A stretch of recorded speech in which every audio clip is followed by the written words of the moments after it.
உறவுகளை காலை வணக்கம். ஒரு திருக்குறள், அதில் என்ன அர்த்தம் புரியுதுன்னா, அன்னைக்கே சொன்னால் திருவள்ளுவர் சொல்லி வச்சார். தீயினால் சுட்ட புண் உள்ளாரும் ஆறாதே நாவினால் சுட்டவடு. என்ன அர்த்தம்னா, தீக்காயன்னத்து ஒரு மாதத்தில் ஆறிடும். பட் நாவால் சொல்லப்படுற வார்த்தைகளுக்கு வலியும் அதிகம். அது வருஷம் ஆனாலும் சரி, அந்த வார்த்தையை நினைக்கும் போது நம்மளை அப்படி கேட்டாங்களேன்னு சொல்லிட்டு அவங்க மேலே கோபம் தீரவே தீராது. ஸோ தீயினால் சுட்டப்பட அன்றைக்கி வலிக்கும், மறுநாள் கொஞ்ச நாள் சென்று சரியாயிடும். ஆனால் அந்த வார்த்தைனத்தை அன்றைக்கி வலி ஏற்பட்டது, அது 10 வருஷமோ 10 மாமாங்கமோ சென்னுட்டு அவங்க நம்மளை அந்த வார்த்தையை சொன்னாங்கன்னு நினைக்கும் போது அந்த நிமிஷமும் அதே வலி இருக்கும்.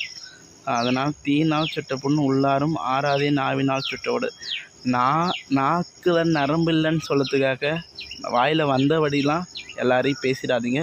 வார்த்தை யோசிப்பாருங்க.